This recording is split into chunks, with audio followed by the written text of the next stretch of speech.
In the mid-1990s, as South Africa stepped into a new era of freedom, a darker story was unfolding in the shadows. A man would lure women with promises of jobs, only to become one of the country's most feared killers. He wasn't just hunting victims, he was calculating, systematic.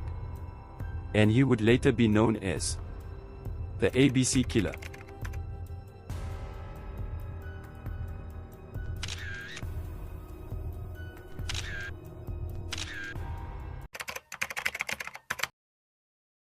To understand the case, you have to understand the moment.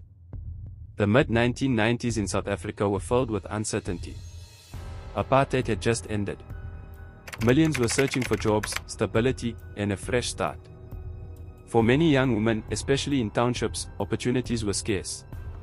So when someone offered employment, a real chance to escape poverty, you listened. And that's exactly what Moses Sithole understood. He didn't just look for victims. He studied vulnerability.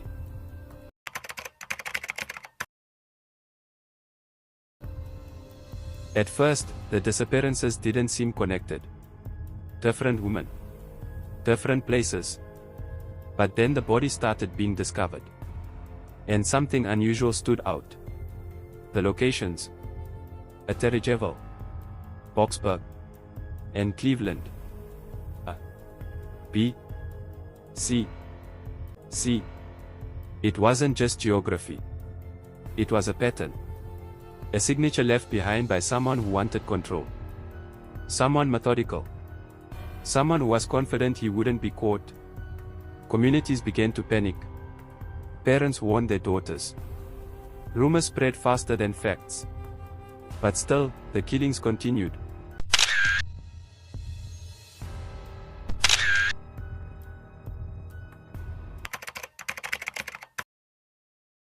What made this case especially disturbing was how it began. There was no forced entry. No sudden attack in the dark. Instead, there was conversation. Sithole approached women in public spaces, near taxi ranks, streets, and job centers. He presented himself as a professional, a businessman.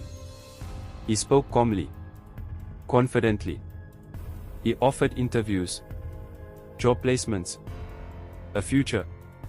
And for many victims, it sounded real. Because they wanted it to be real.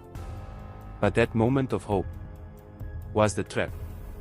Once trust was established, he would isolate them, taking them away from crowded areas.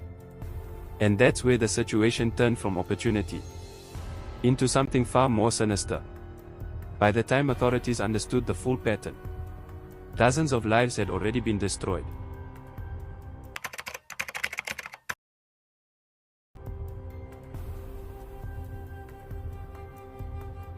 By now, fear had spread across Gauteng. This wasn't just a criminal case anymore. It was a crisis. Women were afraid to travel alone. Families became overprotective. Every stranger became a potential threat. Police were under immense pressure. But the killer kept moving, changing locations, avoiding detection. He wasn't just committing crimes. He was staying one step ahead. Then came a turning point. A journalist, Tamsin de Beer, received a phone call. The man on the other end claimed to be the killer. His tone, calm, controlled, almost detached. He spoke about the crimes in a way that unsettled everyone who heard it. These weren't emotional outbursts. They were calculated conversations. And through them, investigators gained something critical: insight. How he thought, how he operated, and most importantly, how he could be caught. In 1995, the investigation finally broke through. Moses Sithole was arrested. For many, it was a moment of relief, but also disbelief. Because he didn't match the image people had in their minds. He wasn't hiding in isolation. He wasn't obviously dangerous. He was ordinary. And that's what made it terrifying. Because it meant the threat had been hiding in plain sight all along. In 1997, the case went to court. The scale of the crime shocked the nation. 38 murders, 40 rapes, multiple robberies. The courtroom became a place of reckoning. Families faced the men responsible. Communities searched for answers.